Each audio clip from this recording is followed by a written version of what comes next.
Hello, my name is Dale Maley. Today we're going to talk about a neat little trick that I found to help you decide on how to pick the best size of lead for your stained glass project.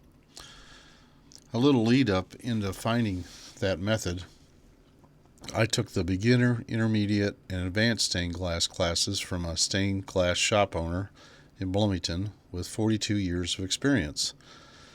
Looking back, that was 18 nights at 3 hours a class. We really focused on the copper foil method. We only did one lead project, one lead panel, and the instructor provided us with the right size lead for that project. When I graduated from the classes, I started doing copper foil projects.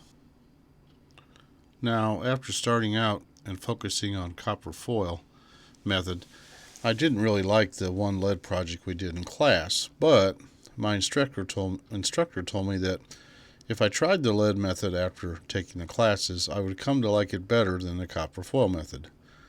So I decided to try some lead panels, and I chose to use online supplier, anythinginstainedglass.com, use that website to buy my lead. Unfortunately, my instructor finally retired after 42 years and he closed up his shop, so I had to go online to buy the lead instead of buying it from him. Now, when you go to that website, first you go to the left side and you pick out CAME, C-A-M-E, for lead CAME, and then what you'll see is a long selection of different sizes of lead. This just happens to be the first one at the top, 3/32 round side, flat bottom. And apparently they buy their lead from a company called Cascade Metals, as shown above.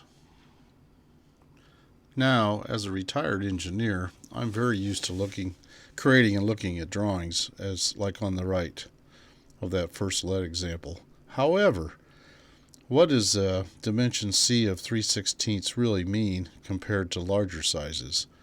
My brain doesn't really handle those small fractional inch size leads to get a good feel. Is that the right size for my project or not? And I was thinking about, well, how do I choose the right size lead to order for my first project? Then I had a brilliant idea. Most retail stores, they'll have a display of the most common sizes of an item so the customer can see or feel the difference between the different models. And in the case of the lead, a 10-foot roll is roughly only $2 a roll. So why not just buy one roll of each size and then make a display board to make it easy to choose the right size of lead? So I am also a woodworker, so I found a short piece of scrap 2x4, about a foot long, as you can see on the right. I drilled 12 holes then, about a 1/4 inch diameter. Then I ordered 10 rolls of the most common sizes of lead from the website anythinginstainedglass.com. When I received the lead, I cut off a short piece and put it in the hole and then labeled the model number of that lead, as you can see on the right. The top one there is the very smallest hobby lead, and then I have about 10 different sizes that I chose. Once I made this selector board, each time I did a new lead project, I just go back to my board.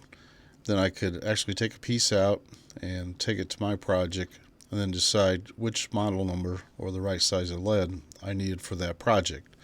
In summary, it really works great because you can feel and touch the lead, and it kind of makes sense then what's the right size for your project.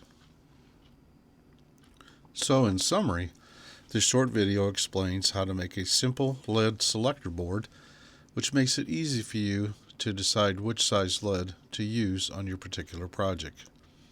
I hope this helps you with your stained glass projects. I hope you enjoyed the video, and please subscribe.